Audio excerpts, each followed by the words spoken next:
जय हिंद दोस्तों। Welcome to IAS with Harimohan and institute for analytical studies. दोस्तों, हमारे साथ आज दोबारा गिरधर मामेदी सर हैं।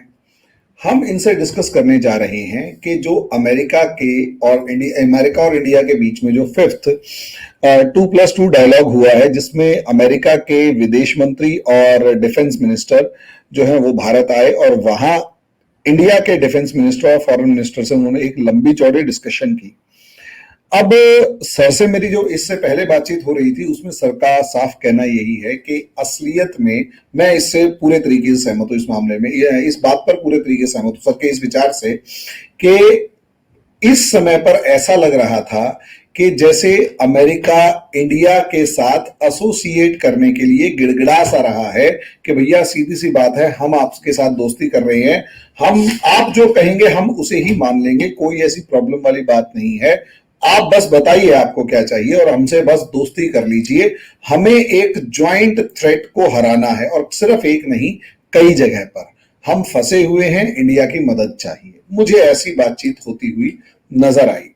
अब इसी टॉपिक के ऊपर मैं डिस्कस करने जा रहा हूं। तो सबसे पहले सर आपका बहुत बहुत स्वागत है और सबसे पहले धन्यवाद कि आपने हमारे लिए ये टाइम निकाला अपने बिजी शेड्यूल में से। दूसरा कि सर आप इस टॉपिक के ऊपर जो हमें एनलाइटन करेंगे उसके लिए पहले से भी मैं एक धन्यवाद करना चाहूंगा कि आप बहुत जबरदस्त तरीके से हमारे को इस टॉपिक के ऊपर डिस्कस करने वाले हैं, क्योंकि हमारी इससे पहले बातचीत हो चुकी है। तो सर टॉपिक ये है कि मतलब क्वेश्चन ये है सबसे पहला कि ये जो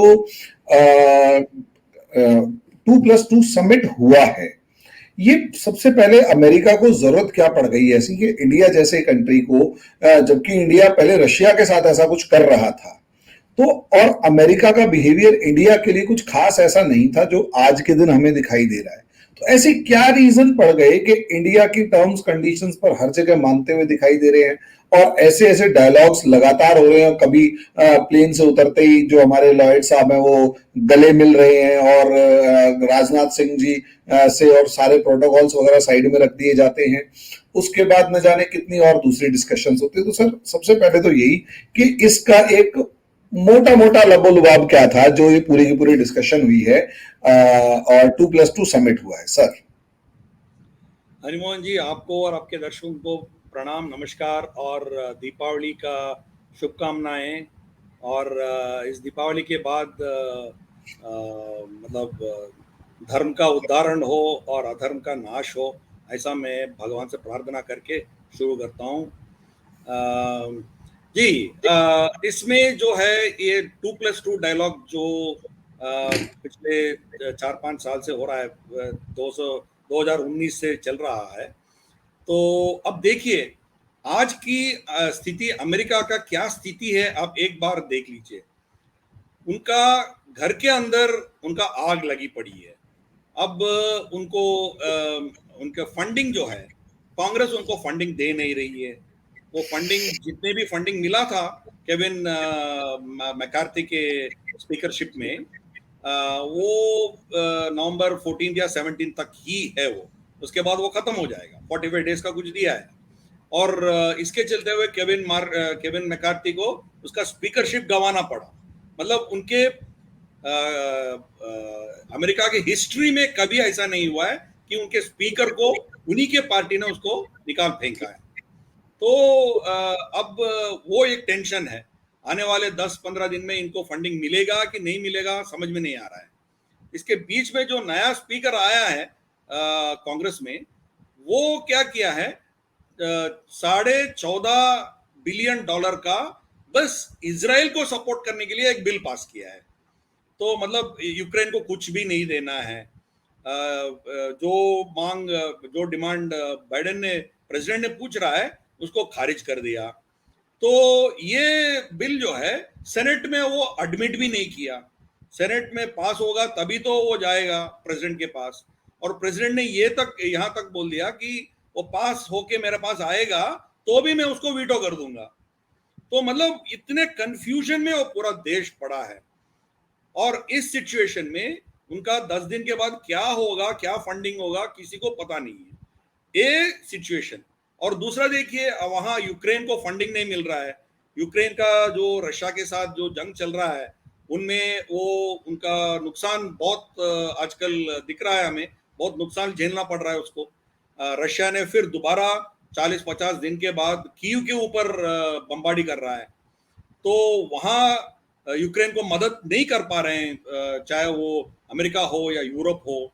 और तीसरा, गाजा और इजराइल के बीच में जो चल रहा है, उधर भी कोई भी इनके बात नहीं मान रहे हैं। तो यहाँ ह्यूमैनिटेरियन एड भेजने के लिए, पॉजिंग के लिए या स्ट्रैटेजिक रोक रखने के लिए कुछ मांग कर रहा है जो बाइडेन। बेंजामिन नेतन्याहू उसको नकार रहे हैं। वो मतलब सीज फायर के लिए वो तैयार नहीं है, सीज फायर करने के लिए तैयार नहीं है। सीज फायर के लिए एक ही कंडीशन रखा है, जब तक हमारी हमारी जो आपके कब्जे में है हमारी सिटीजन्स, उनको जब तक आप रिलीज नहीं करेंगे तब तक हम सीज फायर नहीं करेंगे। मतलब अमेरिका का उधर भी कुछ नहीं चल रहा है। एंटोनी ब्लिंकन जो है 4-5 देशों में घूम के 2 बार घूम के आया। मतलब इतने टेंस सिचुएशन में भी senior most 2 secretaries, secretary of state और सेक्रेटरी ऑफ डिफेंस, भारत में पूरा एक दिन बैठ के 2+2 चर्चा किया है। इसका मतलब आपको समझना चाहिए कि अमेरिका को भारत कितना अहमियत रखता है, ये हमें समझना चाहिए। इतना टेंशन होने के बावजूद वो लोग दोनों फिजिकली आए, वो कोई वीडियो कॉन्फ्रेंस से नहीं किया है, दोनों फिजिकली इधर आए, मिले और बहुत से चीजों में बात की। कौन से चीजों में बात किए हैं?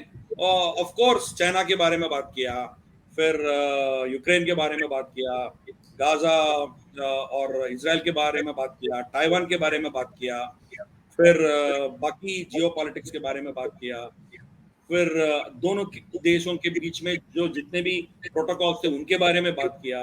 जो इमर्जिंग टेक्नोलॉजीज हैं, जैसे आर्टिफिशियल इंटेलिजेंस हो या क्वांटम इश्यूज हो या डिफेंस इश्यूज हो, स्पेस इश्यूज हो, डेटा प्रोटेक्शन के इश्यूज हो, ये सब चीज वहां डिस्कस हुआ। और ये तो फ्री व्हीलिंग डिस्कशन था, बहुत से चीज इसमें आए। अमेरिका की तरफ से एंटनी ब्लिंकन ने कनाडा के बाद भी उठाया। कनाडा में आप कनाडा गवर्नमेंट के साथ आप कोऑपरेट कीजिए और वहां निज्जर के हत्या के बारे में इन्वेस्टिगेशन में आप कोऑपरेट कीजिए। उनका मजबूरी था, क्योंकि 5 के चलते हुए कनाडा ने उनके ऊपर दबाव डाल रहा है। तो 5 का मतलब क्या बना? जब आप हमारी मदद नहीं कर पा रहे हो, हमारी बात वहां नहीं रख पा रहे हो, तो 5 का मतलब क्या बना? तो ये दबाव है अमेरिका के ऊपर, इसलिए वो ये टिप्पणी किया है। मगर जयशंकर जी ने उसको करारा जवाब दिया है। पहले ये बोला है कि पहले कनाडा को हमें एविडेंस दिखाने के लिए बोलिए, बाद में हम बात करेंगे, सोचेंगे इसके बारे में।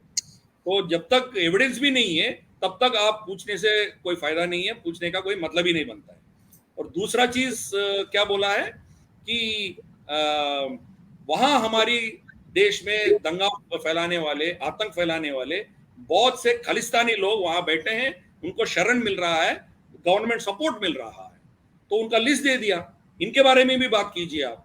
मतलब उल्टा इनके ऊपर हमने वार किया है। तो ये चला। फिर पॉजिटिव्स भी है उसमें, क्योंकि अभी एक लफ्ज मैं बोलूंगा, अमेरिका का मजबूरी है भारत के साथ रिश्ता रखना, मजबूरी है। ये अब जो भी कर रहे हैं वो पहले हमारे खिलाफ करते थे लोग, पाकिस्तान को या हमारी शत्रु को पैसे देते थे, इन्वेस्टमेंट्स भी जाके पूरे चाइना में डाल दिए थे ये लोग, ट्रिलियंस ऑफ डॉलर्स वहां डाले थे। अब देखिए क्या हो गया, सब फंस गया। इनके लोग वहां जाएंगे तो उनको अरेस्ट कर रहे हैं। स्पाई एक लॉ लेके आया जुलाई में, उस लॉ के तहत इन लोग को सबको, कंसल्टेंसी फर्म्स को सबको बंद कर रहे हैं, अरेस्ट कर रहे हैं वो लोग। तो जहां कहाँ इन्वेस्टमेंट करना है इनको पता नहीं था, तो हमारे खिलाफ करते गए। तो अब जो है, अब हमारी जरूरत पड़ी, इसीलिए यहाँ इन्वेस्टमेंट्स लाने के लिए वो तैयार है। और हमने साफ साफ बोला है कि हमें जो जिम्मेदारी आपने वॉशिंगटन में दिया है मोदी साहब को, मोदी प्राइम मिनिस्टर को, ये इंडो पैसिफिक का, यहाँ हम एडिशनल रिस्पॉन्सिबिलिटी लेने का आपने हमें जो जिम्मेदारी आप सौंपने का कोशिश कर रहे हो, उसके चलते हुए हमारे पास टेक्नोलॉजी नहीं है। आपने टेक्नोलॉजी F-16 बड़े बड़े टेक्नोलॉजी पाकिस्तान को दिए हो, बाकी टेक्नोलॉजी आपसे चुरा के चाइना ने लिया है या बाकी देशों ने लिया है, हमें क्या मिला है? तो पहले हमें टेक्नोलॉजी दे दीजिए, बाद में हम सोचेंगे। तो टेक्नोलॉजी धीरे धीरे से खोलना शुरू किया। पहले क्या किया है, वहां से बेचने के लिए वो सोचा था, वहां बनाएंगे और भारत को बेचेंगे। वो पहले कांग्रेस की गवर्नमेंट होता तो उसमें उनको मिडिलमैन के जरिए उनको पैसा मिलता था, तो that was the best way of getting material. Modi सरकार ने मना कर दिया।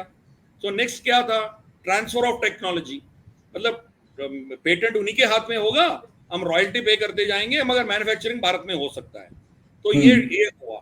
उसी में वो F414 जो तेजस के अंदर हम जो इस्तेमाल करने वाली मशीन हो, या रीपर ड्रोन्स हो, जनरल एटॉमिक्स के यहाँ विवेक लाल उनका जो सीईओ है, वहां से हम जो खरीदने जा रहे हैं, ये सब चीज जो है टेक्नोलॉजी उन्हीं के पास रहेगा, मगर मैन्युफैक्चरिंग भारत में होगा।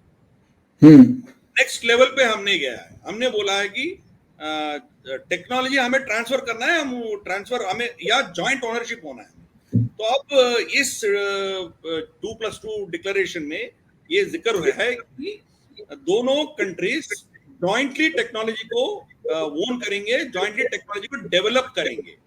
जैसे भारत और रशिया ने ब्रह्मोस डेवलप किया था, ब्रह्मपुत्र और मॉस्को नदी दोनों के नाम से वो मिसाइल है, ब्रह्मोस मिसाइल जो हमने बनाया था। वैसे ही यहाँ भारत और अमेरिका दोनों मिलकर टेक्नोलॉजी को डेवलप करेंगे, मतलब जॉइंट ओनरशिप होगा। ऐसा नहीं है कि उनके पास ओनरशिप है, हम रॉयल्टी देके खरीदना पड़ेगा, हम किसी से लड़ रहे हैं तो वो रॉयल्टी बंद कर देंगे, टैप बंद कर देंगे, हमारे पास स्पेयर्स नहीं रहेगा, हम कुछ नहीं कर पाएंगे। तो ऐसी बात नहीं है। तो we will be joint owners of the technology. ये एग्रीमेंट इसमें हो गया, इंक्लूडिंग आर्मर्ड व्हीकल्स हमने जॉइंटली प्रोडक्शन करना लॉयड मार्टिन ने बोला था। तो मतलब अमेरिका ने बहुत, उनके जो ओरिजिनल स्टैंड था, जो घमंडी स्टैंड था, वहां से बहुत स्टेप्स नीचे उतर के आए हैं, मगर फिर भी अभी भी वो पूरे हमारी बराबरी में नहीं है, अभी भी थोड़ा हमसे ऊपर ही बैठ के बात कर रहा है। मगर अब जो है चीज है हमारी फायदा में जो है, हम वो फायदे के लिए हम थोड़ा सैक्रिफाइस भी करना पड़ेगा हमें। टेक्नोलॉजी हमारी पास कम है, टेक्नोलॉजी हमारी पुरानी टेक्नोलॉजी, रशिया की टेक्नोलॉजी, सोवियत यूनियन की टेक्नोलॉजी पड़ी है। MiG-21 हाल ही में एक हफ्ता पहले राजस्थान के एक फील्ड से हमने MiG-21 को, एक स्क्वाड्रन को हमने रिटायर किया। MiG-21 कब खरीदा? हम 60s में खरीदा, मतलब 65 जंग देखा है, वो 71 जंग देखा है, अभी भी चला रहे हैं उनको। तो हमारी पास टेक्नोलॉजी बहुत पुरानी पुरानी टेक्नोलॉजी है। तो नया टेक्नोलॉजी के लिए हम अमेरिका के सिवा कुछ है नहीं है, रशिया के पास इतना आधुनिक टेक्नोलॉजी नहीं है। तो हमारी पास्ट रशिया है, हम उनको भूल नहीं सकते हैं। अभी भी हमारी 50-60% इक्विपमेंट जो है रशियन इक्विपमेंट है, तो वो रिलेशनशिप रहेगा। मगर हमारी फ्यूचर अमेरिका है या वेस्ट है, जो एडिशनल नया टेक्नोलॉजी है वो वहीं से आएगा। तो इसीलिए हमने उनको साफ साफ बोला है कि जब आप हमें यहाँ सिक्योरिटी प्रोवाइडर के नाते काम करना हो तो हमें टेक्नोलॉजी चाहिए। इसीलिए अमेरिका धीरे धीरे से अपने टेक्नोलॉजी का तिजोरा खोल के भारत को दे रहा है। तो इसीलिए इस 2+2 डायलॉग में ये सब हुआ है। और बाकी जो डिक्लेरेशन है, डिक्लेरेशन में तो वो डिप्लोमेटिक लैंग्वेज रहेगा। जैसे इजराइल के बारे में हमने बोला है कि जो इजराइल के खिलाफ जो टेररिस्ट अटैक्स हुआ है वो हम कंडेम करते हैं, मगर 2 स्टेट थियरी को हम समर्थन करते हैं। इवन अमेरिका भी 2 स्टेट थियरी के ऊपर वो कायम है। तो दोनों भी स्टेटमेंट दिया है। तो डिप्लोमेटिकली हम ये करना है, वो करना है। अब देखिए धीरे धीरे से अमेरिका ने जहां वो पहुंच नहीं पाएंगे, जहां डायरेक्टली वो इन्वॉल्व नहीं हो सकते हैं, डायरेक्टली जहां वो बात नहीं कर सकते हैं, वहां भारत को आगे कर रहा है। चाहे रशिया के साथ हो, व्लादिमीर पुतिन से ज्यादा डायरेक्टली जो बाइडेन कभी बात ही नहीं करेगा। और वेस्टर्न पावर्स भी बंद कर दिया अभी वहां जाना, जेलेंस्की को चुम्मा लेके वापस चले जाते हैं, मगर मॉस्को कोई नहीं जाते हैं अब। तो व्लादिमीर पुतिन से बात करने का क्षमता किसके पास है? भारत के पास ही है। चाइना बात करेगा तो भी उन्हीं के गुट का है ना, तो चाइना को भी कोई मानेंगे नहीं, चाइना का कोई अस्तित्व नहीं है, नोबडी ट्रस्ट चाइना। तो बाकी बचा है भारत। तो चाहे वो यूक्रेन थिएटर में हो या अब की इजराइल गाजा थिएटर में हो, प्रधानमंत्री मोदी जी ने ईरान के प्रेसिडेंट इब्राहिम रईसी से बात किया, फिर अल सीसी इजिप्शियन प्रेसिडेंट से बात किया, फिर महमूद अब्बास से बात किया, फिर बेंजामिन नेतन्याहू से बात किया, फिर जॉर्डन किंग से बात किया, मतलब MBZ और MBS इन सब से तो संपर्क में ऑलरेडी है। मतलब बिना अनाउंस करके ट्रैक टू डिप्लोमेसी भारत चला रहा है, क्योंकि अमेरिका की बात भी सुनने के लिए कोई तैयार नहीं है।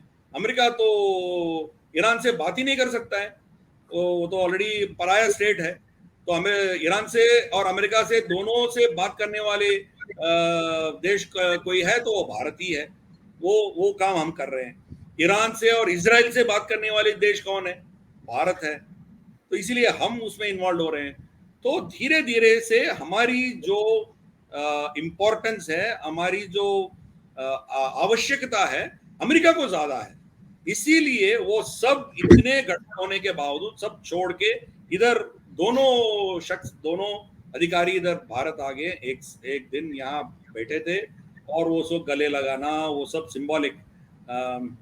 परसों मतलब कुछ 5-6 साल पहले तक पूरे अत्याधुनिक हथियार पूरे पाकिस्तान को दे रहे थे, fighting against Taliban, fighting against terrorism fight करने के लिए F-16 क्यों चाहिए उनको? F-16 भारत के खिलाफ ही चाहिए ना।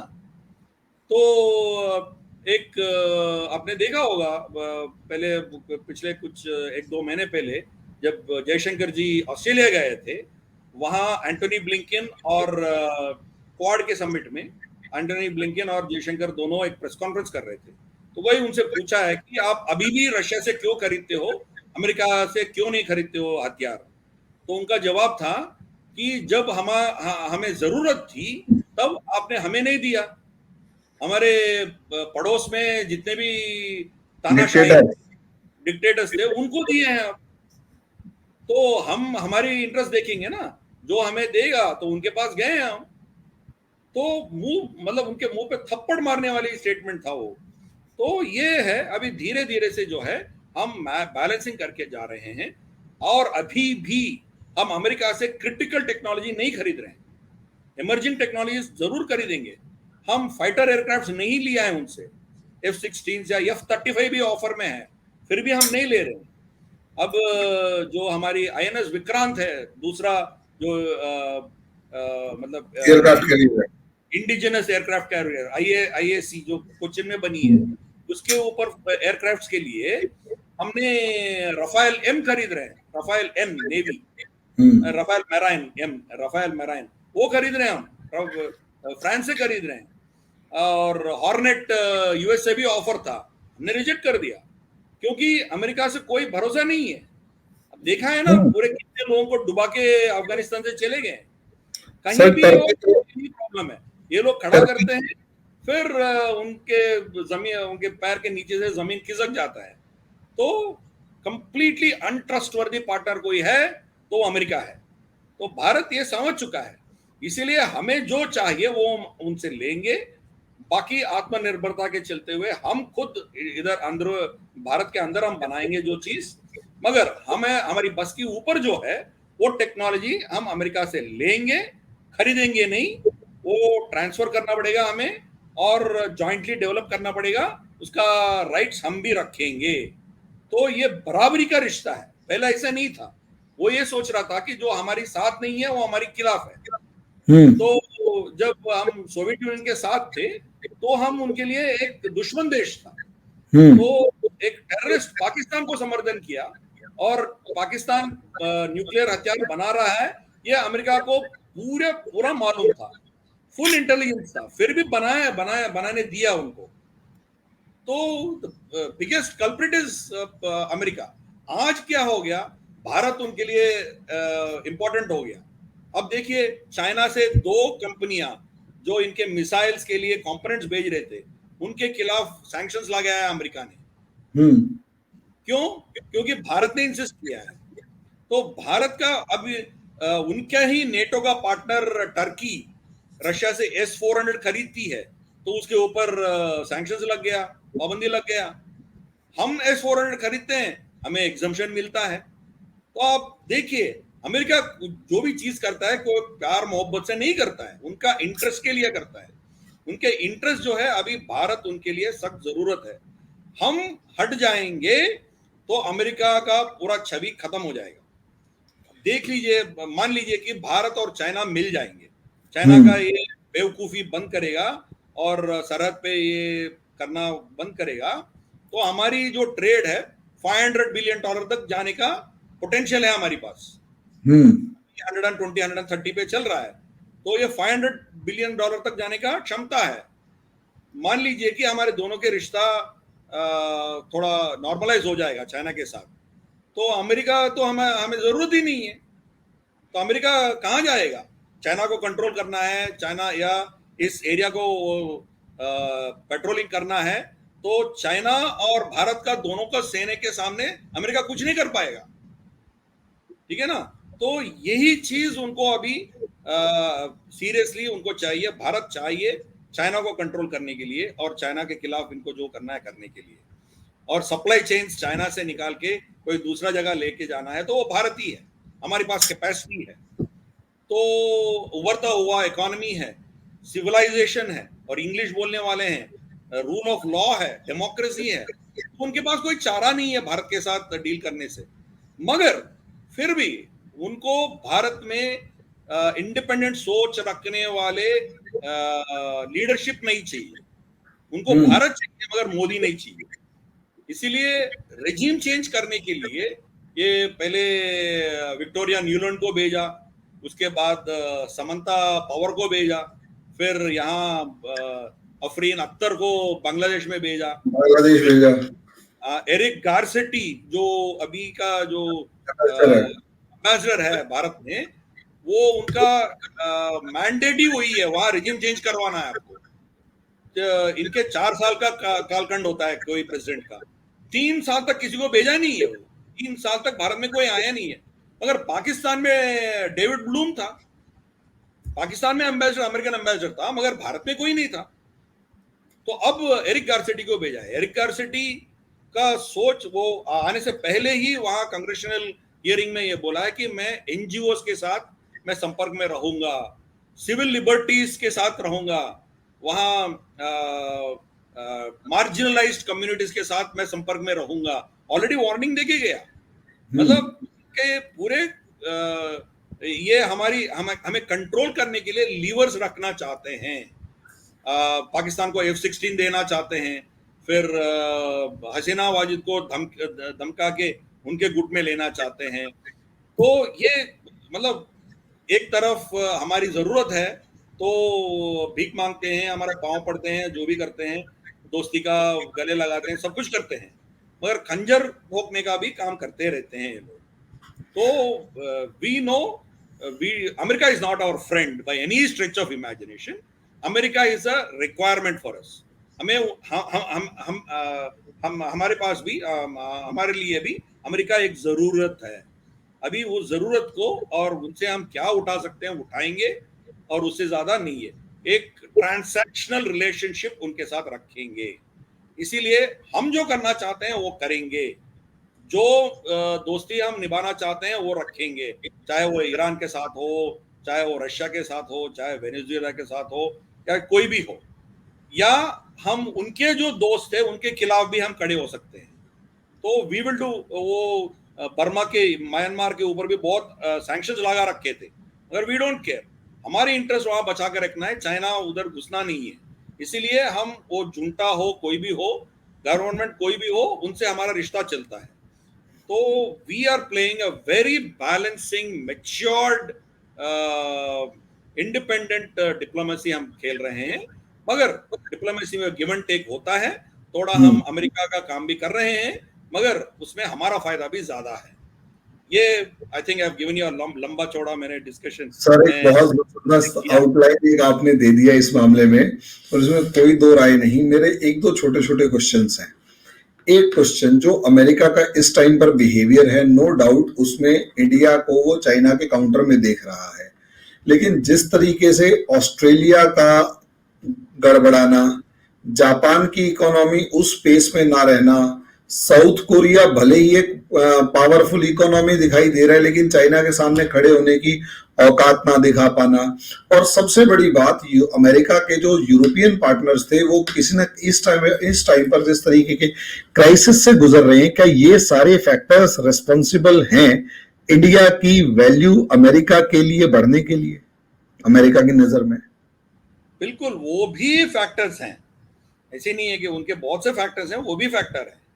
अब अमेरिका, भारत का रिसोर्सेस चाहिए उनको। अब देखिए वहाँ सुंदर पिचाई हो, सत्या नादेला हो, जो भी हो, वहाँ उनके ऑर्गेनाइजेशंस, उनके कंपनीज चलाने वाले भारतीय हैं।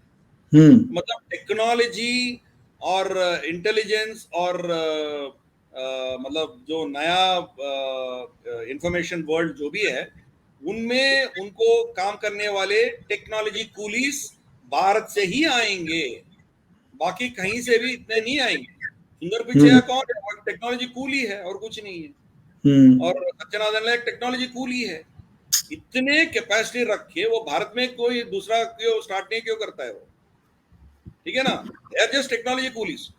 अमेरिका को वो चाहिए, टेक्नोलॉजी कूलीज चाहिए। जो भी टेक्नोलॉजी बनती है हमारी भारतीयों के हाथ में से, वो सब अमेरिका में रजिस्टर्ड होगा और पेटेंट्स पूरे अमेरिका में होगा, कंट्रोल अमेरिका का होगा। तो यही मॉडल वो बहुत साल से चला रहे हैं। तो भारत इसके लिए उनके लिए बहुत अहमियत रखता है। We provide the largest workforce for America, चाहे वो टेक्नोलॉजी में हो।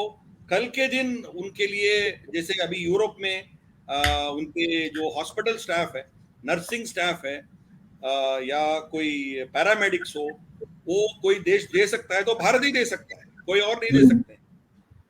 आने वाले दिनों में टीचर्स हम दे सकते हैं, ड्राइवर्स हम दे सकते हैं, बहुत से फील्ड वर्टिकल्स में हम दे सकते हैं।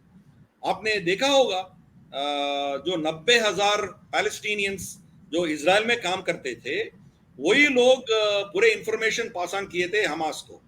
वो हमास के इंफॉर्मेशन के चलते हुए एक किबुट्स के ऊपर अटैक किया, सबको मारा, रेप किया, जो भी किया।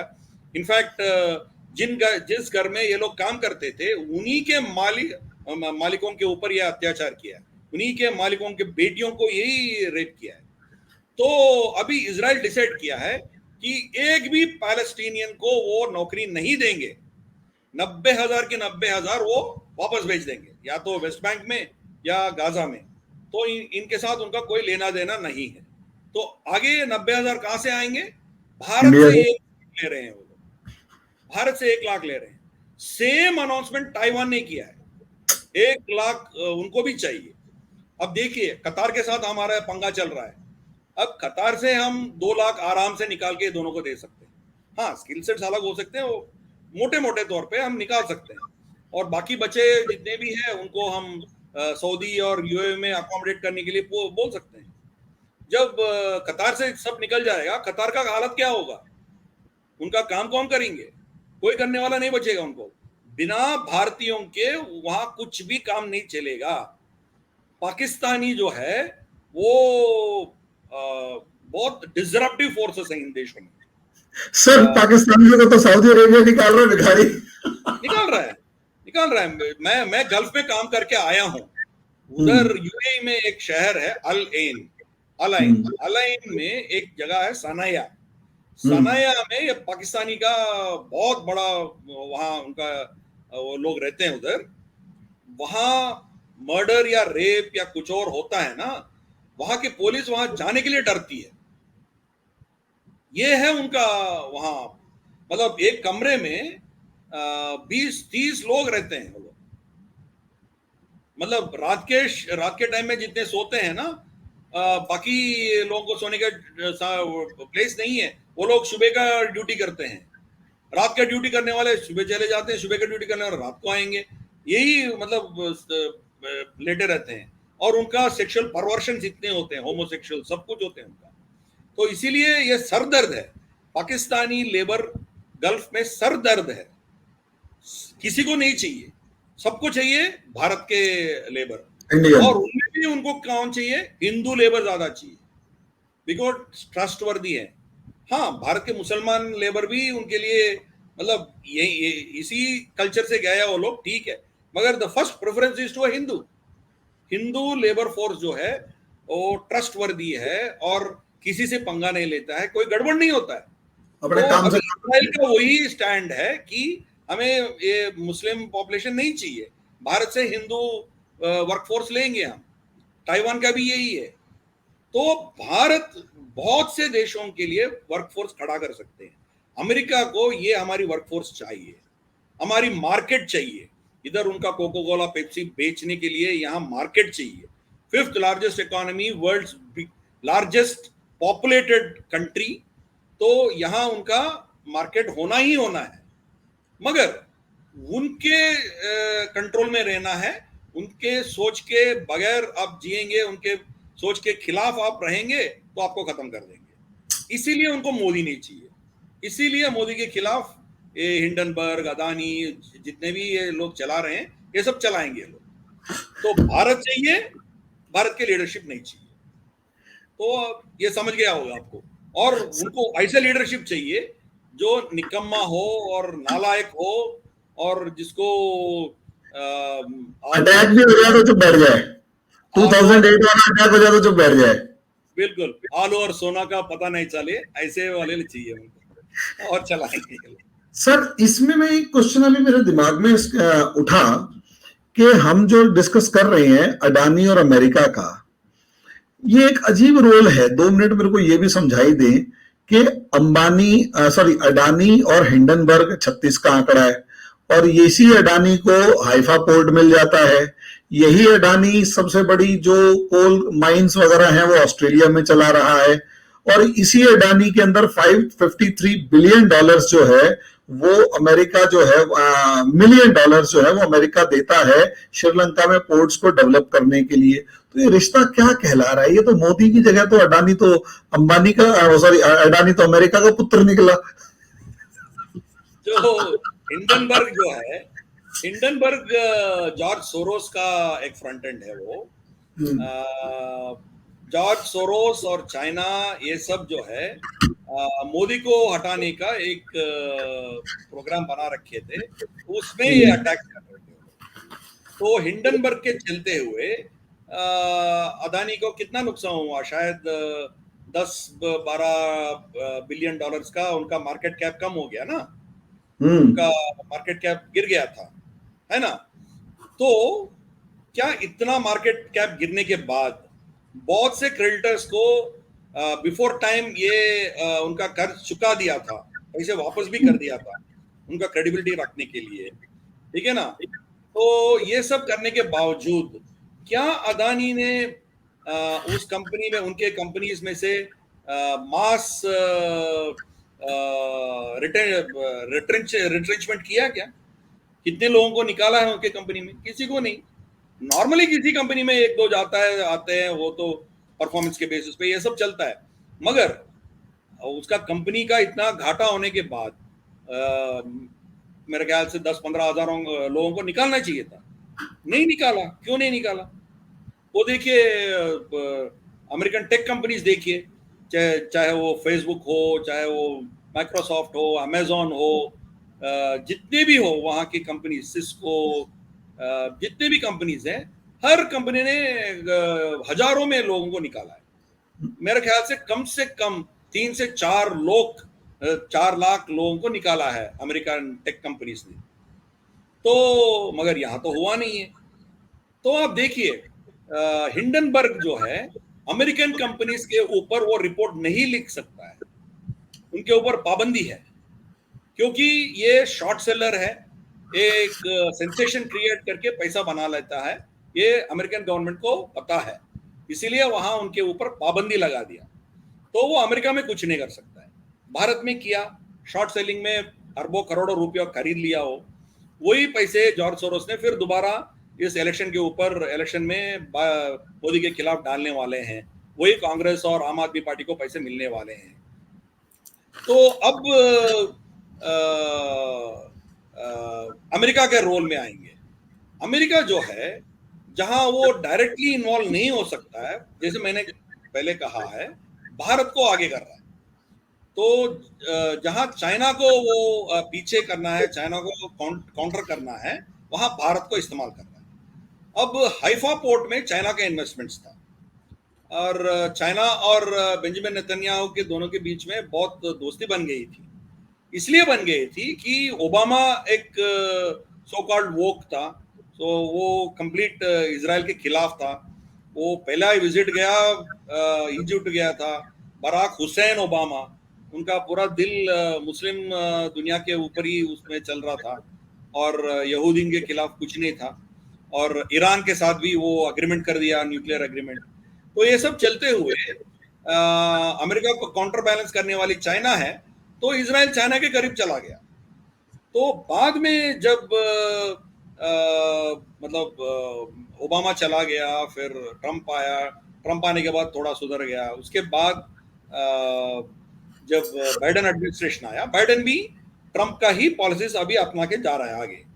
तो बाइडेन ने इजराइल को बोला है कि आप चाइना के कंपनी को निकालो, बिकॉज हाइफा पोर्ट जो है वो क्रूशियल है, स्ट्रेटेजिकली बहुत क्रूशियल है, that is entrance to Mediterranean सी।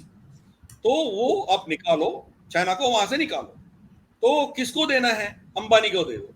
अब देखिए, कोई बिडिंग नहीं हुआ, कोई मतलब कॉम्पिटिटिव बिडिंग नहीं हुआ, कोई टेंडर नहीं, कुछ नहीं, सीधा जाके अंबानी को दे दिया, अंबानी टेक ओवर कर लिया उसको। सर मैं यही चीज पूछ रहा हूँ, इंडिया में चाहे हम एयरपोर्ट्स की बात करें और दूसरे की बात करें, यहाँ बिडिंग प्रोसेस होता है, सेल परचेज होता है, सब चीजें होती हैं, तब इनमें कमियां निकलने लग जाती हैं। वहां कोई बिड नहीं, वहां कुछ नहीं, दूर दूर तक कुछ नहीं, बस ये अडानी भाई इधर आ भाई, ये पोर्ट संभाल तेरा है। और पूरी दुनिया में कहीं कोई शोर नहीं। श्रीलंका के अंदर तो खैर चलो, अब मोदी पे आरोप लगा था कि श्रीलंका के अंदर उस पोर्ट को दिलाने के लिए मोदी जी ने दबाव डाला। अरे भाई, ऑस्ट्रेलिया का क्या करे? ऑस्ट्रेलिया के अंदर तो सारी की सारी कोल माइंस इनको पकड़ा रखी है, और मेरे ख्याल से अभी सिर्फ पोर्ट वोट के मामले में भी वहां घुस रहे हैं। अच्छा सर, ग्रीस के अंदर क्या होगा? ग्रीस के अंदर भी तो एक आवाज के अंदर शायद 2 पोर्ट्स, ये तो एक लेने गए थे मोदी जी, तो वहां 2 मिल रहे हैं। अब वो ग्रीस वाले कह रहे हैं भाई साहब कोई बिड विड की जरूरत नहीं, जिसको ये अडानी जी को कह रहे हैं उनको दे देंगे। सर ये क्या है? ये कौन सी पॉलिटिक्स है? और हमारे देश में इतना फिर शोर क्यों होता है कि हम दो? मेरे को कई बार बच्चे क्लास में कहते हैं कि सर आपके तो है ना, मोदी जी के तो हम दो हमारे दो हैं, कि हम दो कौन और हमारे दो कौन? अच्छा, ये जो बाकी 2 बचते हैं, उनको दुनिया में जो रिस्पेक्ट मिलती है वो किस बिहाफ पर मिलती है फिर? अब देखिए, इन बड़े बड़े प्रोजेक्ट्स को चलाने के लिए आपका कैपेसिटी होना है। आप एक इतना बड़ा कॉन्ग्लोमरेट होना है कि आप इतने बड़े बड़े प्रोजेक्ट्स आप चला पाएंगे और उनको डिलीवर कर पाएंगे। गिरिधर हरिमोहन प्राइवेट लिमिटेड तो नहीं चला पाएंगे, ठीक है ना? तो आपका मार्केट कैप का साइज होना है, आपका एक्सपीरियंस, तजुर्बा होना है, आपने कुछ पोर्ट्स को बनाया होगा, चलाया होगा, इतना कैपेसिटी आपके पास होना है। भारत में कितने हैं इतना कैपेसिटी रखने वाले? भारत में है कौन? सर पहला अडानी है, अदानी है। पब्लिक सेक्टर में है कोचिन शिपयार्ड, विशाखापट्टनम शिपयार्ड, या जो भी है प्राइवेट, कोलकाता शिपयार्ड, ये सब प्राइवेट है। वो उनका लेबर यूनियन को संभालना ही उनसे नहीं हो रहा है। तो ये जाके दूसरे देश में ये क्या कर पाएंगे? नहीं कर पाएंगे ना। तो अदानी जो है वो एक फोर्स मल्टीप्लायर है हमारे लिए। सिमिलरली टेक्नोलॉजी में अंबानी, टेक्नोलॉजी में एयरटेल, ये सब अफ्रीका में कहां कहां जाके ये लोग इनके जियो और एयरटेल का विस्तार किया है। तो भारतीय कंपनीज का उनका जो कैपेसिटी, L&T, कहीं भी कंस्ट्रक्शन हो L&T ही जाता है। अब देखिए, इवन ये पोर्ट्स जो है, अदानी जो पोर्ट्स बनाने जा रहे हैं, कॉन्ट्रैक्ट या तो शपूरजी पल्लनजी को मिलेगा या L&T को मिलेगा। ये चाइनीज कंपनी को तो नहीं देंगे ना। ना, बिल्कुल नहीं। अदानी का नाम ही बोल रहे हो, मगर बाकी सब जो है वो इंडियन कंपनीज को ही मिलेंगे। तो ये जो है ना, आप बैंक बैलेंस, आप मान लो कि $2 बिलियन का बैंक गारंटी कितने कंपनी भारत में दे सकता है? तो ये प्रॉब्लम है ना। बैंकों के पास उतना क्षमता होना चाहिए। Bank should be so big that it can give $2 billion guarantee. मतलब उनका कैपिटलाइजेशन भी इतना ज्यादा होना चाहिए. कितने हैं हमारे देश में? 2-3 होंगे और ज्यादा नहीं है. तो इसीलिए हमारी कैपेसिटी जब बढ़ते जाएगा, हमारे पास लोग बहुत कम होंगे. अभी एयर इंडिया को खरीदना है तो कितने खरीद सकते हैं? है 2 या 3.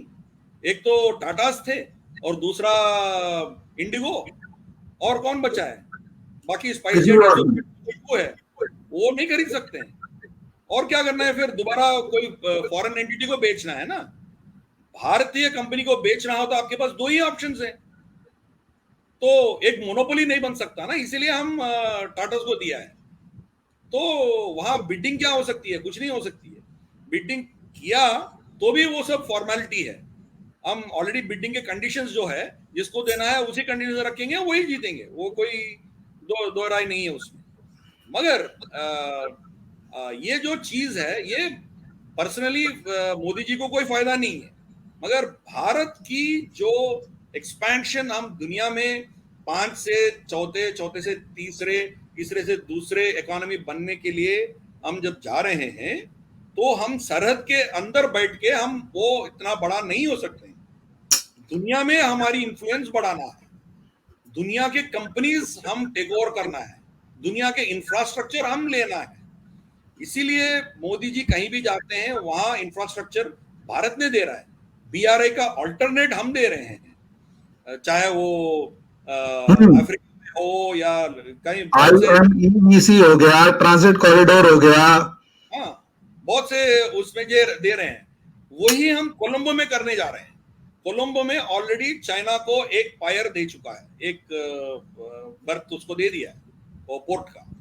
वो ईस्टर्न विंग में है. तो चाइना ने जबरदस्ती राजपक्षा से एक लॉ पास करवाया. वो लॉ क्या था कि इनके जो पोर्ट है अभी, उस पोर्ट में कोई श्रीलंकन बगैर चाइनीज परमिशन नहीं जा सकता है. और तो और उस पोर्ट के अंदर युआन करेंसी है, चाइनीज श्रीलंकन करेंसी नहीं चलेगा उधर. मतलब लिटरली वो इलाका, वो जगह जो है, वो चाइना को आपने सौंप दिया है. उसके बिल्कुल बगल में वेस्टर्न पायर जो है अदानी को मिला है. और पैसे कौन दे रहा है? अमेरिका दे रहा है. $533 मिलियन दे रहा है. टेक्नोलॉजी भी हम अमेरिका से उठा लेंगे. तो वहां हम लिसनिंग पोस्ट रखेंगे. चाइना के अंदर कोई बोट आएगा, कोई परिंदा भी आएगा, तो हम सुनते रहेंगे. तो हमारे लिए स्ट्रेटेजिकली कितना इंपॉर्टेंट है. अब वहां अदानी को छोड़ के किसी और को रखना है तो कौन है? दिखाइए आप. इतना बैंक बैलेंस, इतना एक्सपीरियंस और इतना टर्नओवर होने वाले, इतना कैपेसिटी होने वाली कितने कंपनीज हैं आपके पास? कोई नहीं है. तो बाकी जीवीके या जीएमआर, इनका एयरपोर्ट का एक्सपीरियंस है, सी पोर्ट का है ही नहीं है. तो जिसका जो एक्सपीरियंस है उसको वो मिलेगा. मालदीव्स में जीएमआर का प्रोजेक्ट चल रहा था पहले, यमीन ने उसको उठा दिया था और निकाल दिया था बाद में. तो हम समझना चाहिए, Adani is just an example. Adani जैसे हमारी बड़े बड़े कंग्लोमरेट्स खड़ा होना है. चाइना में आज अदानी जैसे कंग्लोमरेट्स जो है, कम से कम 20 या 25 हैं उनके पास. उनके कंस्ट्रक्शन कंपनीज हो, उनके लॉजिस्टिक कंपनीज हो, उनके जो मैन्युफैक्चरिंग कंपनीज हो, स्टील का हो, ये बड़े बड़े कंपनीज हैं उनके पास. हमारे पास 4-5 से ज्यादा नहीं है. हम अदानी जैसे 10 लोगों को खड़ा करना है. मगर एक अदानी जो है, उनको भी हम जलील करने बैठेंगे तो हम कहां जाएंगे? तो ये जो भी प्रोग्राम चल रहा है, जो हमारी पार्लियामेंट में डिस्कस होती है, दिस इज पॉलिटिसाइजेशन. बिकॉज आपके सीसीपी के साथ एमओयू है, तो जो भी सीसीपी को नुकसान पहुंचाते हैं उनके खिलाफ आप खड़े हो जाएंगे, चाहे आज सब्जेक्ट के बारे में आपको पता हो ना हो. राफेल के खिलाफ आप खड़े हो गए, अदानी के खिलाफ खड़े हो गए, और गलवान के बाद ये कह रहा है कि 1000 किलोमीटर चाइना ने कब्जा कर लिया. भाई आप क्या जाके देख के आया क्या? मैं आपके सामने मैप रखता हूं, दिखाइए आप ये 1000 किलोमीटर, स्क्वायर किलोमीटर कहां कब्जा किया, दिखाओ मुझे. जब चीफ ऑफ आर्मी स्टाफ बोल रहा है, जब प्रधानमंत्री बोल रहा है कि कोई जमीन वो लोग कब्जा नहीं किया है, मतलब मोदी जी आने के बाद। उससे पहले हुआ है, नेहरू के कालखंड में हुआ है, फिर मनमोहन सिंह के कालखंड में भी कुछ हुआ है। तो मोदी जी आने के बाद कुछ भी वो कब्जा नहीं किया, वो ओपनली बोल रहा है। तो आप कॉन्ट्रडिक्ट करो ना, दिखाओ ये मैप में एलएसी के इतना दूर ये लोग आगे, दिखाओ ना। कोई दिखाते नहीं है। एक बार माइक में बोल दिया, भाग जाते हैं। फिर बाद में जयराम रमेश, इनके जितने भी है, वो मीडिया को संभालते बैठते हैं। मतलब ये हिट एंड रन केस, दूसरा सेकंड क्वेश्चन लेते नहीं है। तो कंप्लीटली ये चाइनीज एजेंडा आगे सामने लेके जा रहा है। यांगसे में देखिए, यांगसे में जब वो लोग घुस के आए थे, हम पूरे तैयार बैठे थे और उनको इतना मारा, इतना मारा। मेरे ख्याल से जितना रिपोर्ट्स मैंने देखा है, कम से कम 4 से 5 पीएलए सोल्जर्स मर गए होंगे, उनके सर टूट गया था, और 10-15 लोगों को हमने बंदी बना के रखा था। तो फिर वही व्हाइट फ्लैग लेके आके फिर चर्चा करके उनको लेके आया वापस। उनको क्या हुआ कोई पता नहीं है। हम भी चुप है, पीएलए भी चुप है, सब चुप है। मगर हमारी युवराजा क्या बोलते हैं, हमारी सेना को पीट रहे हैं। मतलब he wants to send a message across in the country that China is great, हम निकम्मे हैं, हम सरकार निकम्मे हैं। तो चाइना के लिए काम करने वाली शक्तियां यहाँ बहुत है। तो ये हमारी प्रॉब्लम है। तो everybody wants to control. China wants to control, America wants to control. They want a regime change, they want a coalition here, they want a government which will completely be subservient to them. उनके गुलाम बन के रहना है, तो उनका जो कहना है उनके आगे कोई नहीं जाना है। तो वही उनका सोच है। तो देश के नागरिक सोचना चाहिए हमारी सरकार कैसी होनी चाहिए, उसका ताकत कितना होनी चाहिए। हमारी कोalition होगा तो हम क्या फिर दोबारा 20 साल पीछे चले जाएंगे। हमने देखा है कोalition गवर्नमेंट्स का क्या हाल हुआ था। तो कोई कुछ नहीं कर पाएंगे। और बहुत से लोग ये भी कह रहे हैं कि हम सेंटर में बीजेपी को वोट देंगे। मैं बीजेपी को वोट नहीं देने के लिए मैं यहाँ कैनवास नहीं कर रहा हूँ, मगर सेंटर में बीजेपी को वोट देंगे, स्टेट में कांग्रेस को देंगे या कोई और रीजनल पार्टी को देंगे। भाई अब यहाँ कोई दूसरा पार्टी को देंगे तो राज्यसभा में जो सेंट्रल गवर्नमेंट का मेजोरिटी नहीं रहेगा ना। जब सेंट्रल गवर्नमेंट का मेजोरिटी राज्यसभा में नहीं रहेगा तो क्या काम कर पाएंगे। आपको बीजेपी पसंद नहीं है, आपको बीजेपी को हराना है, तो दोनों जगह पे वही पार्टी को खड़ा कीजिए। कांग्रेस को खड़ा करना है तो कांग्रेस को खड़ा कर दीजिए, इट डजंट मैटर। दोनों हाउसेस में पूर्ण बहुमत लेके जो पार्टी आएगा वही खड़ा रह सकता है इन शक्तियों के खिलाफ। तो अनफॉर्चुनेटली ये जो सात मक्कार है ये हमारे खिलाफ काम करते रहते हैं, and unfortunately we are a victim of it. हमें एक अच्छा खासा डिस्कशन कर लिया। अब बॉटम लाइन ये कि मैं एक लास्ट क्वेश्चन जो पूछ रहा हूं कि आज से लगभग 10 साल बाद इंडिया और अमेरिका के रिलेशंस को आप कहां देख रहे हैं? एक बिल्कुल बॉटम लाइन आज के इस मीटिंग को देखते हुए, इसको पर्सपेक्टिव को ध्यान में रखते हुए, जो 2+2 मीटिंग अभी हुई है आज के सिनेरियो के अकॉर्डिंग। तो आज की 2+2 तो it is just a administrative thing, क्योंकि डिसीजंस पॉलिटिकल होगा।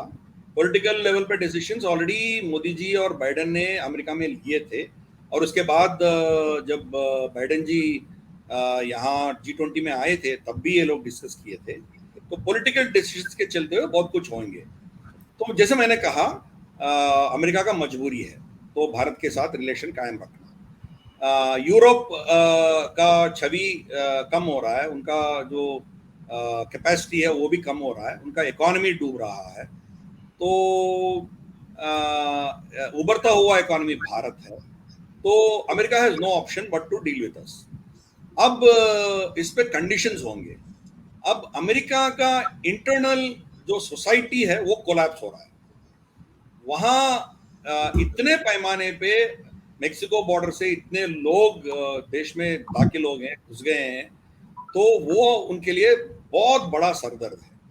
अब विवेक रामस्वामी जो प्रेसिडेंशियल कैंडिडेट है रिपब्लिकन का, उनका पिंड ट्वीट आप देखेंगे तो साफ लफ्जों में ये कहा है देयर आर ओनली 2 genders। मतलब वो कल्चर के बिल्कुल खिलाफ बोला है। मतलब वहां के समाज पूरा वोक हो गया। और दूसरा बोला है open border is no border. ठीक है ना। तो मतलब बहुत से काउंटीज में ऐसा चल रहा है कि उनके 5 स्टार होटल्स में पूरे ये इलीगल ऑक्यूपेंट्स को बिठा दिया। वो 5 स्टार होटल से बाहर क्यों निकलेंगे? वो सरकार उनको खाना पिला रही है, खाना दे रही है, पानी पिला रही है, दवाएं दे रही हैं, सब कुछ दे रहा है। वो काम क्यों करेगा? वहीं बैठे रहेगा ना। तो और धीरे धीरे अमेरिका का सोसाइटी जो है वो कोलैप्स हो रहा है। तो भारत का सोसाइटी है, हम जाग रहे हैं। दोनों के कॉन्ट्रास्ट देखिए आप। हमारी जनता में जो जातिवाद है या सनातन धर्म के जो हमारी ग्रेटनेस थी, उनको पहचानने का एक पूरा जनरेशन खड़ा हो रहा है। अब देश में जो हमारे खिलाफ खड़े होने वाली शक्तियां जितने भी थे, जैसे बरकादत, राजदीप सरदेसाई या रोमिला थापर, ये सब खत्म हो गया। ये ट्वीट भी करेंगे तो उसको पूरा जलील करके छोड़ेंगे। और अब देखिए विक्रम संपत, फिर साई दीपक, फिर बहुत से ऐसे लोग मतलब जो नेशनलिस्ट हैं, मित्रा हो गए, आनंद रंगनाथन सर हो गए, है करेक्ट, MR वेंकटेश हो, या आप देख लीजिए अभिजीत अय्यर मित्रा हो, श्री अय्यर हो, फिर जयपुर डायलॉग्स का वो दीक्षित सर हो, संजय दीक्षित सर हो, संजय दीक्षित जी हो। बहुत से लोग अभी जो सनातन धर्म और नेशनलिस्टिक व्यू रखने वाले, इनका शक्ति जो है बढ़ रहा है। तो कॉन्ट्रास्ट देखिए, उनका समाज खत्म हो रहा है, टूट रहा है। हर दिन कोई ना कोई अटैक्स हो रहे हैं गन कल्चर के चलते हुए। इस साल मेरे ख्याल से कोई 400 अटैक्स हुए हैं अब तक। तो उनके विपरीत यहाँ सेलिब्रेशंस क्या हो रहे हैं, मतलब हमारी परंपराएं जो है दोबारा रिवाइव हो रहे हैं इधर। तो we have a future and America's future is bleak. 10 साल के बाद वो और भी नीचे चले जाएगा और हमारी सोसाइटी जो है और भी उभरते जाएगा। यहाँ लीडरशिप के चलते हुए, लीडरशिप मोदी जी आज है, कल नहीं रह सकते हैं, बट अल्टीमेटली यहाँ स्ट्रॉन्ग नेशनलिस्टिक लीडरशिप रहेगा 10-15 साल तक। तब we will be literally the guiding force in the world. हमारे पास ये सोच नहीं है कि हम सबको हमारे कंट्रोल में लेके आना है, मगर दुनिया में मॉडल्स हम खड़ा करेंगे, दुनिया को चलाने वाले मॉडल्स हम खड़ा करेंगे। इकोनॉमिक मॉडल्स क्या होगा हम डिसाइड करेंगे, एनवायरमेंटल मॉडल्स क्या होगा हम डिसाइड करेंगे, सोसाइटल मॉडल्स क्या होगा हम डिसाइड करेंगे, और इंटरनेशनल रिलेशनशिप क्या होना है हम डिसाइड करेंगे। उस लेवल पे जाएंगे।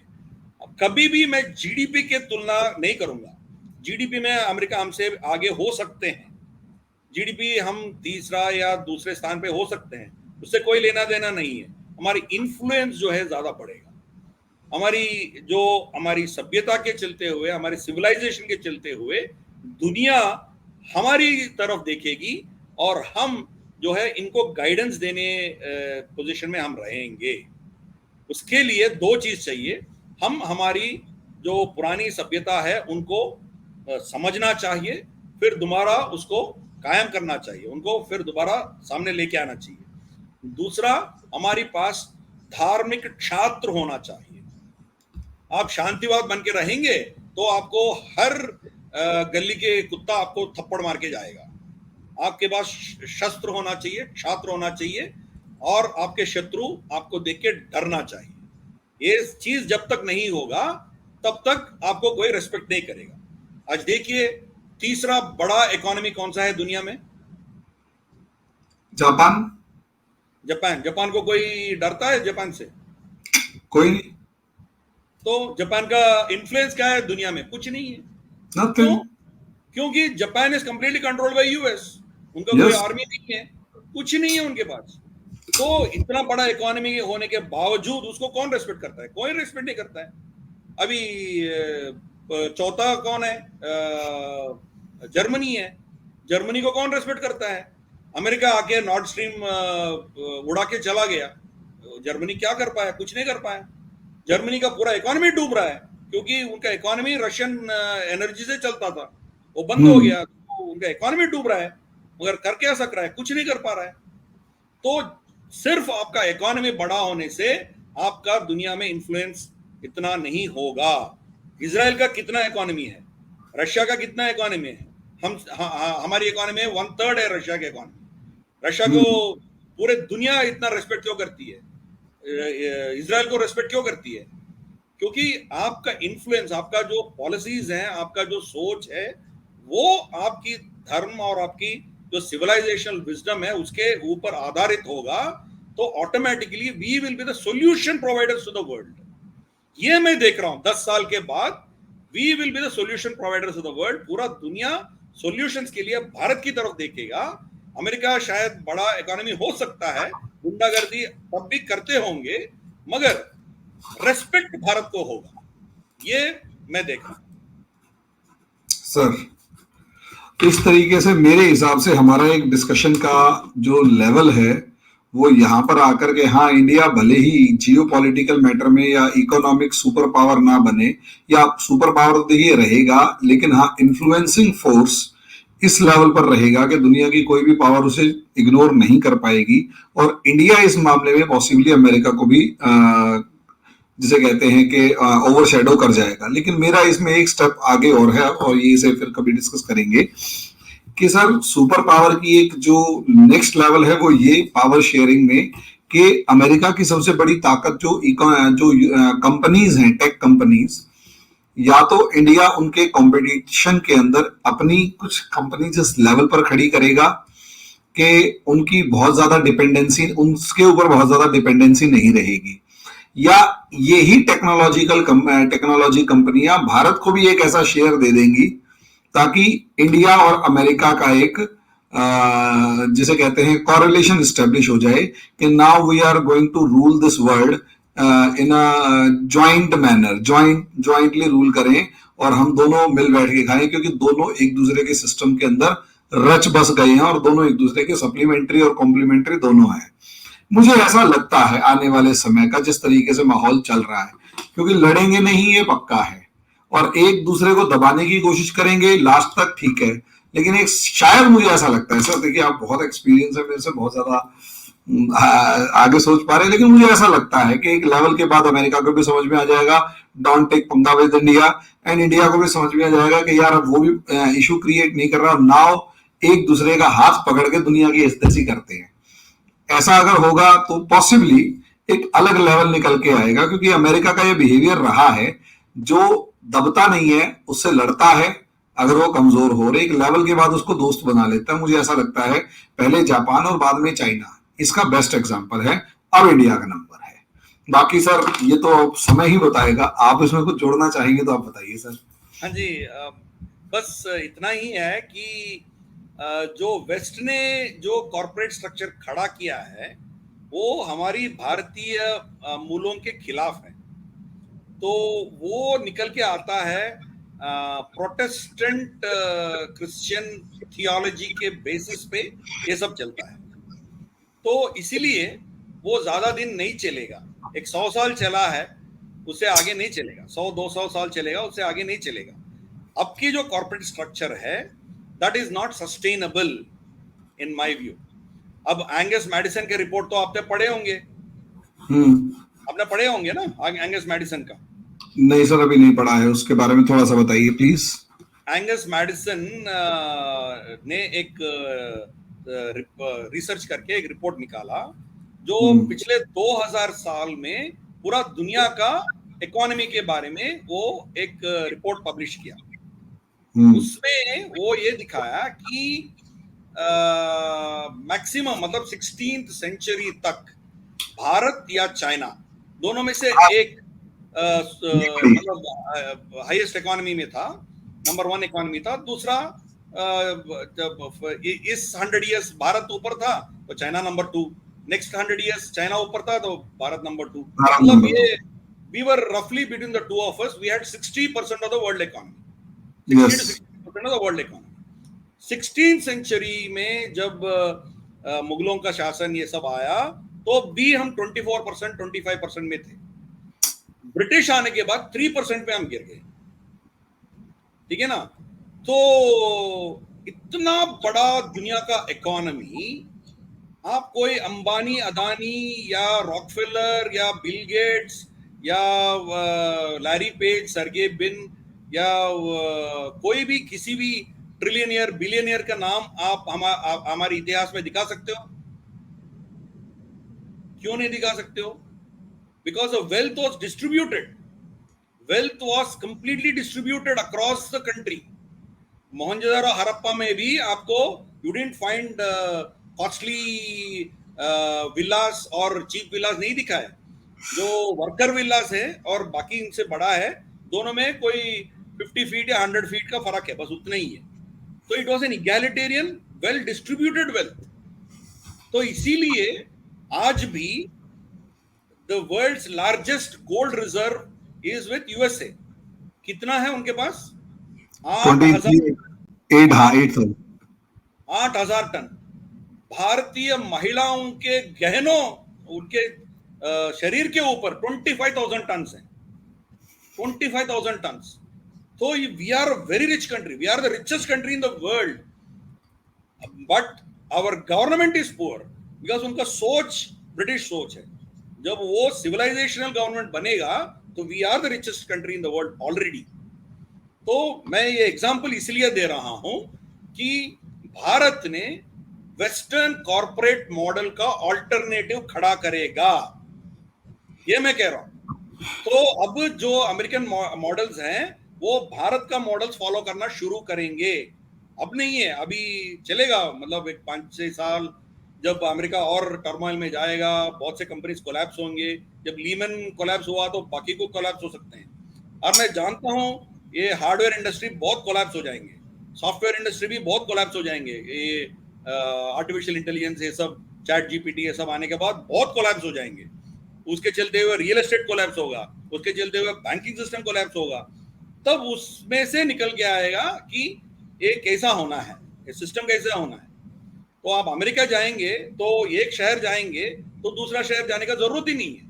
सेम आपका टैको बेल होगा, सेम वॉलमार्ट होगा, कार्बन कॉपी, पूरे देश में कार्बन कॉपी, कोई फर्क नहीं है उसमें, ठीक है ना। बट यहां भारत में हर देश में it is a small and medium enterprises, वो लोग चलाते हैं। The model is completely different, wealth was distributed for us. तो वो मॉडल्स जो है सामने आएंगे अभी धीरे धीरे से। जापान में भी डिस्ट्रीब्यूटेड था। तो जब एशियन कंट्रीज जनरली ये मॉडल्स हम खड़ा करेंगे, धीरे धीरे से अमेरिका भी हमारा मॉडल्स फॉलो करना शुरू करेंगे।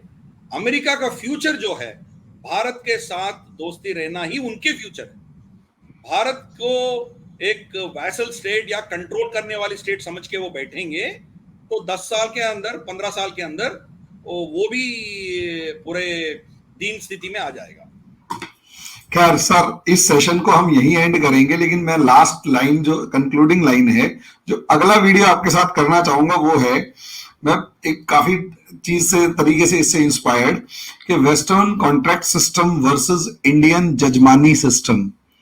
जो आप कोऑर्डिनेशन, हमारे यहाँ जजमानी सिस्टम होता था और सारा relationship based, yes relationship based. हम इसके ऊपर एक सेशन जरूर करेंगे, क्योंकि आप जो चीज समझाना चाह रहे हैं और उसमें 1-1.25 घंटे के अंदर हम इसमें जरूर डिस्कस करेंगे कि असलियत में कैपिटलिज्म की वो जो काट है वो जजमानी सिस्टम कैसे है। खैर, इस सेशन को हम यहीं रोकते हैं, एक अच्छा खासा टाइम हो गया है दोस्तों। इस तरीके से हमारे सर ने हमें बताया कि अमेरिका की जो मीटिंग है वो इस टाइम पर वो डेस्परेशन क्यों दिखा रहे हैं अमेरिकन, क्योंकि इस टाइम घबराए हुए हैं अंदर से, और वो घबराहट थोड़ी थोड़ी अब सामने निकलकर आना शुरू हो चुकी है, और इसीलिए उनको इंडिया का साथ चाहिए। हालांकि इंडिया के साथ वो इतना सस्ते में बार्गेन नहीं करना चाहेंगे, इसलिए बहुत सारे प्रॉस एंड कॉन्स भी हैं और बहुत सारी हिडन चीजें भी जो अभी बहुत ज्यादा डीप में डिस्कस एटलीस्ट हमारे को पता भी नहीं है, तो डिस्कस क्या करेंगे, क्योंकि बहुत सारी चीजें बाहर आती भी नहीं है। बट स्टिल बहुत अच्छे लेवल पर इंडियन फॉरेन पॉलिसी आगे चल रही है। आगे जो होगा वो तो देखिए टाइम टू टाइम हम डिस्कस करते रहेंगे। अभी के लिए इतना ही, बाकी नेक्स्ट वीडियो में नेक्स्ट टॉपिक पर डिस्कस करेंगे। हमारे चैनल को लाइक करें, सब्सक्राइब करें, शेयर करें। धन्यवाद अभी के लिए। और सर आपका बहुत बहुत धन्यवाद, आपने हमारे लिए इस टाइम इतना एक प्रीशियस टाइम निकाला, वो भी दिवाली वाले दिन। Thank you very much sir, thank you and thank you all.